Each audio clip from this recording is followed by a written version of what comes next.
আসসালামু আলাইকুম বড় ভাইয়া, কেমন আছেন আপনারা? ওকে, আজকের মূল আলোচনায় চলে যাই। আজকের মূল আলোচনার বিষয় হচ্ছে ওয়েব ডেভেলপমেন্ট। এখন প্রশ্ন হচ্ছে ওয়েব ডেভেলপমেন্টটা কেন আমরা শিখবো? ওয়েব ডেভেলপমেন্টটা শিখবো হচ্ছে ওয়েবসাইট তৈরি করার জন্য। এখন ওয়েবসাইটটা আসলে কি? ওয়েবসাইটটা হচ্ছে যখন আপনি ক্রোম ব্রাউজারে যান, যাওয়ার পরে কোনো একটা টেক্সট লিখে সার্চ করেন, তখন সেই সার্চকৃত যে টেক্সটটা আছে সেই টেক্সটের রিলেটেড আপনাকে লিংক দেওয়া হয়। সেই লিংকের মধ্যে যখন আপনি ক্লিক করেন তখন কি হয়, আপনাকে একটা ইন্টারফেসে নিয়ে যাওয়া হয়। সেই ইন্টারফেসের মধ্যে থেকে আপনি আপনার কাঙ্ক্ষিত ইনফরমেশন গুলো পেয়ে থাকেন। এই যে প্রসেসটুকু আছে, সেই প্রসেসটুকু হচ্ছে আমাদের ওয়েব ডেভেলপমেন্টের কাজ। এখন ওয়েব ডেভেলপমেন্টের পূর্বে আমাদের জানতে হবে ওয়েব ডিজাইন সম্বন্ধে। ওয়েব ডিজাইনের মধ্যে আমরা যে টেকনোলজিগুলো ইউজ করব বা যে টেকনোলজি সম্বন্ধে আমরা জানবো, সেই টেকনোলজি হচ্ছে HTML, CSS এবং জাভাস্ক্রিপ্ট, যেটা হচ্ছে ওয়েব ডিজাইনের ক্ষেত্রে ব্যবহৃত হয়। এখন আজকের মূল আলোচনার বিষয় হচ্ছে HTML টা কিভাবে আমাদের সফটওয়্যার ইন্ডাস্ট্রিতে আসলো। একটু পূর্বে চলে যায়, তখন যে সফটওয়্যার গুলো তৈরি করা হতো সেই সফটওয়্যার গুলো ছিল ডেস্কটপ অ্যাপ্লিকেশন সফটওয়্যার। আচ্ছা, এখন এই সফটওয়্যার গুলো তৈরি করা হতো কিছু ল্যাঙ্গুয়েজ দিয়ে। সেই ল্যাঙ্গুয়েজ গুলোর নাম ছিল D2K ল্যাঙ্গুয়েজ, কিংবা ফক্সপ্রো ল্যাঙ্গুয়েজ, কিংবা ভিজুয়াল বেসিক ল্যাঙ্গুয়েজ। এগুলো হচ্ছে ল্যাঙ্গুয়েজের নাম। বর্তমানে আমরা আমাদের প্রোগ্রামিং ল্যাঙ্গুয়েজ যেমন নাম শুনি C++, জাভা, পাইথন, এরকমের আর কি। ওই রকমের ওই সময়ে ছিল D2K ল্যাঙ্গুয়েজ, তারপরে ছিল ভিজুয়াল বেসিক ল্যাঙ্গুয়েজ। এই ল্যাঙ্গুয়েজ গুলো ছিল, সেই ল্যাঙ্গুয়েজ গুলো থেকে সফটওয়্যার তৈরি করা হতো। ওই সময় যখন সফটওয়্যার গুলো তৈরি করা হতো, সেই সফটওয়্যার গুলো আমাদের আগে ইনস্টল করতে হতো, কোনো একটা সিস্টেমের মধ্যে ইনস্টল করতে হতো। সিস্টেম বলতে এই যে কম্পিউটার বোঝানো হচ্ছে। তো কম্পিউটারের মধ্যে আগে আমাদের ইনস্টল করতে হতো। এখন আমি যদি কোনো একটা কাজ করতে যাই, যেমন কোনো একটা কাজ, কি কাজ করতে পারে, যেমন আমি ভিডিও এডিটিং করতে চাই। বর্তমানে যদি আমি ভিডিও এডিটিং করতে চাই, তাহলে ভিডিও এডিটিং এর জন্য যে সফটওয়্যার গুলো ব্যবহার করা হয়, কি সফটওয়্যার ব্যবহার করা হয়, Adobe Premiere Pro, after effects, এই যে সফটওয়্যার গুলো আছে, সেই সফটওয়্যার গুলো আমাদের এখন বর্তমানে কম্পিউটারের মধ্যে ইনস্টল করতে হয়। তারপরে আমরা এই সফটওয়্যার গুলো দিয়ে কাজ করতে পারি। এই সফটওয়্যার গুলোকে বলা হয় ডেস্কটপ অ্যাপ্লিকেশন সফটওয়্যার। তো আগে যে সফটওয়্যার গুলো ছিল, সেই সফটওয়্যার গুলো ঠিক সেম ছিল। তো প্রবলেমটা তৈরি হয়, একটা প্রবলেম তৈরি হয়। সেই প্রবলেমটা হচ্ছে কোন একটা সিস্টেমের মধ্যে যখন আমরা সফটওয়্যার গুলো ইনস্টল করছি, আমরা যখন ওয়ান টাইমের মধ্যে, মানে একটা নির্দিষ্ট টাইমের মধ্যে যদি আমরা মাল্টিপল ইউজার, মানে মাল্টিপল মানুষ যখন কাজ করতে যাব, তখন কিন্তু এটার একটা প্রবলেম ক্রিয়েট হয়। সেই প্রবলেমটা হচ্ছে আমার কি হয়, সেই প্রবলেমটা হচ্ছে আমার 10টা কম্পিউটার আছে একটা অফিসের মধ্যে। সেই 10টা কম্পিউটারে যদি কাজ করতে চাই, তাহলে আমার কি করতে হতো, 10টা কম্পিউটারের মধ্যে 10 বার সফটওয়্যারটাকে ইনস্টল করতে হতো। শুধু এই প্রবলেমটা না, দ্বিতীয় আরো একটা প্রবলেম আছে। সেই প্রবলেমটা হচ্ছে, যেমন আমি একটা উদাহরণ দিই। উদাহরণটা হচ্ছে, আপনি আপনার কম্পিউটারের মধ্যে মাইক্রোসফট এক্সেলটা ইনস্টল করলেন, আর আমি আমার কম্পিউটারের মধ্যে মাইক্রোসফট এক্সেলটা ইনস্টল করলাম। এখন আমি আমার কাঙ্ক্ষিত যে কাজটুকু আছে, সেই কাজটুকু আমি আমার কম্পিউটারে করলাম। আপনি আপনার কাঙ্ক্ষিত যে কাজটুকু আছে, সেই কাজটুকু আপনি আপনার কাঙ্ক্ষিত কম্পিউটারে করলেন। করার পরে আমি যদি আপনার কম্পিউটারে আমার কাজটুকু দেখাতে চাই, তাহলে আমার কম্পিউটার থেকে আপনার কম্পিউটারে পেন ড্রাইভের মাধ্যমে নিয়ে যেতে হবে, কিংবা আপনার কম্পিউটার থেকে আমার কম্পিউটারে আপনার ডকুমেন্টটুকু নিয়ে আসার জন্য পেন ড্রাইভ ব্যবহার করতে হবে।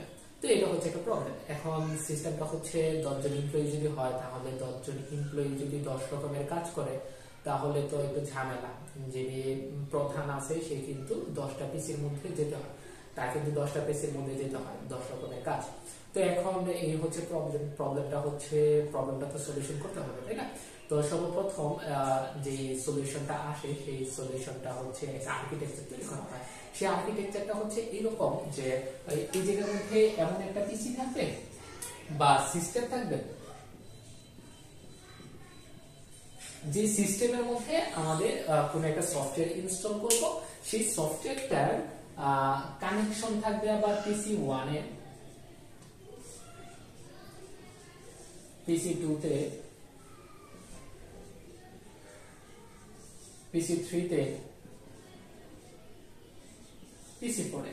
আর যদি কম্পিউটার থাকে, সেই কম্পিউটারের সাথে শুধু কানেক্ট করে দিব। আমি জাস্ট মাঝখানে একটা সিস্টেম রাখবো। এই সিস্টেমটাকে বলা হয় আমাদের ক্লায়েন্ট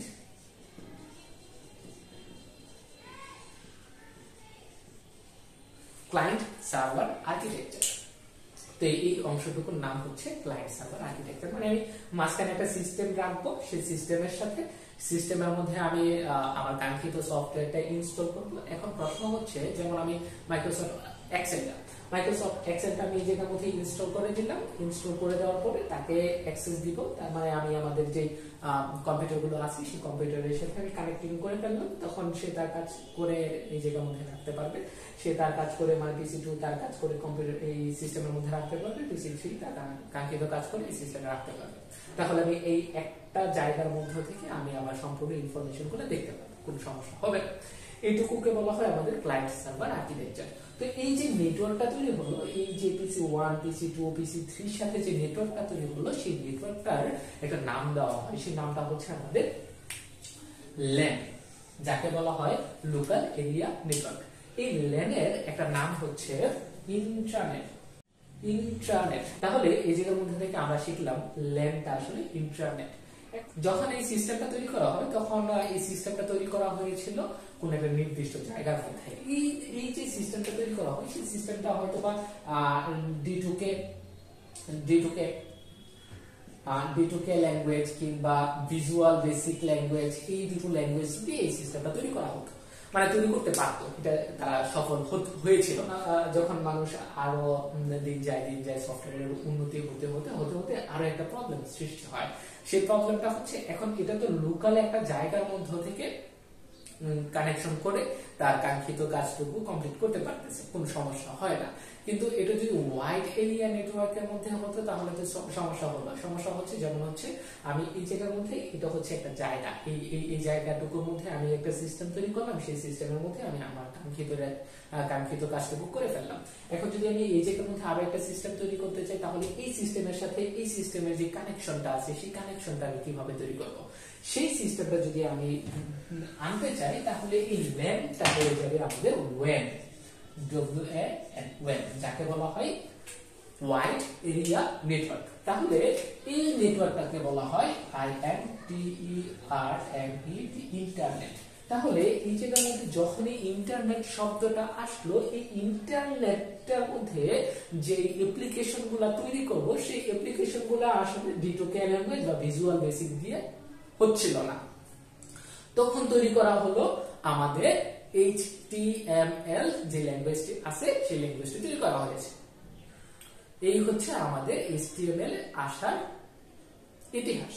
এখন এই যে অংশটুকু আছে, এই সম্পূর্ণ অংশটুকু থেকে আমি যে জিনিসগুলো শিখতে পারলাম, সেই জিনিসটা হচ্ছে LAN মানে কি, WAN মানে কি, ইন্টারনেটটা কি, ইন্টারনেটটা আসলে কি, আর সার্ভার সাইডটা আসলে কি, সরি সার্ভার সাইডটা না, যখন আমাদের ওয়াইড এরিয়া নেটওয়ার্কটা হয় তখন এটাকে বলা হয় আমাদের সার্ভার সাইড, আর যখন আমাদের লোকাল এরিয়া নেটওয়ার্কটা হয় তখন এটাকে বলা হয় আমাদের ক্লায়েন্ট সার্ভার সাইড।